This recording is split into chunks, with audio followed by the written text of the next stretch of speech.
Hello and welcome to another one of my instructional guides on how to use Microsoft Teams. This one is all about how you can use the assignment section on classes. So if you go to your Teams and then select the class that you want, you'll see at the top here, you've got an assignment section. Now on this, you can set two different types of assignments. You can set a quiz and you can also set a written assignment as well. You can see I've already got one set up here. I'll come back to show you this one in a moment. So if I go to create, and what will happen is I've got my two options here. I'm going to pick on quiz to start with. Now what this will do is it will open up a Microsoft form. Now you can either start a brand new form and create a quiz that way, or if you've got some already, it will attach straight to those. So I'm going to pick this quiz that I've already set up. And essentially what this is going to do, it's going to assign this quiz to this class. You can change the title if you want to there.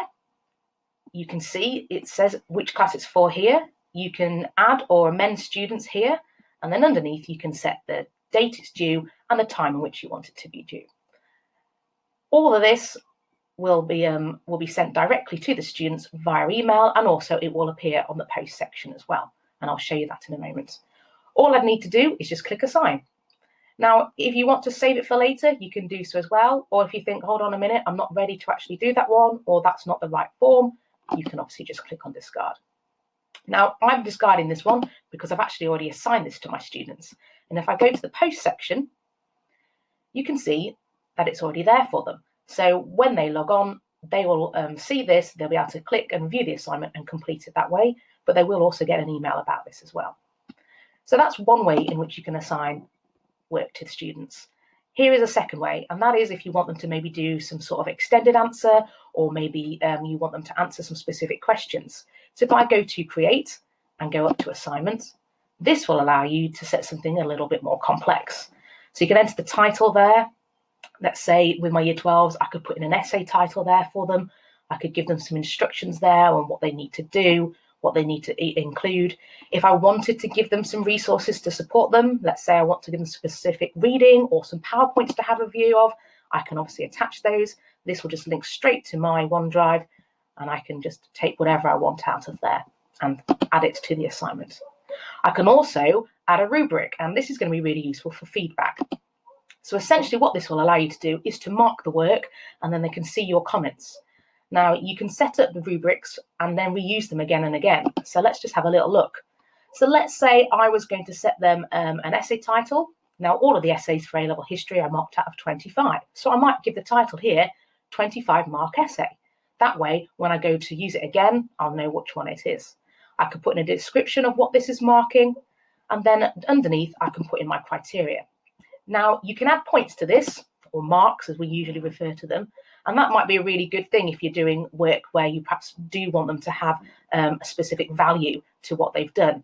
So in the rubric here at the bottom, you can see it's automatically given me some categories: excellent, good, fair, poor, 4, 3, 2, 1.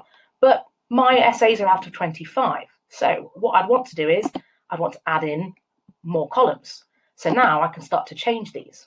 So I can set this one as 25 and 24 and so on and so forth. And I can add as many as I need in order to make sure that I cover the whole grade range. Underneath in the criteria bit here, I can put the band it's in, I could put the assessment objectives, I can even put in some specific feedback. Fantastic work here, you've managed to be analytical in this and use a range of evidence, etc., etc. And that way, when the students get their grades back, they can see exactly what they've got, they can see what they've done well, and you could also include in this information to improve. So that's how the rubric works. It's really easy to actually do. It's just worth having a little look at and just getting to grips with it a little bit and taking a little bit of thought and time and to think about really what it is that you want it to be able to feed back to the students. So if I wanted to set them an essay assignment, I'd just do as I wanted to do here, and I'd put in the essay question here and any instructions. And again, when do I want it in by? I'd set all of these things up, what students I wanted, etc. And then I would just click assign. And that will then come up in the post section, and the students will get that alert to say they had an assignment due. Now, what happens when they complete the assignment is that it's sent back to you. So if I just come out of this, you can see I've already got one set. Now, this hasn't been completed yet, so I won't be actually able to show you any kind of feedback. But essentially what happens is I can click on the assignment and I can see all my students. It will tell me who's viewed it. It will tell me who's sent it in and who hasn't yet. And once they do start to send them in, this is where I'll be able to click on this and start to add feedback using one of those rubrics that I'll have set up to do so. That way you can track everything and you've got a really safe place where you can see who's done what and kind of see where the gaps are that we might need to be covering when we do get back to school. The final thing I'll just click on is obviously there will be a grade section here. So if you do set any assignments with points linked to them, this will come up.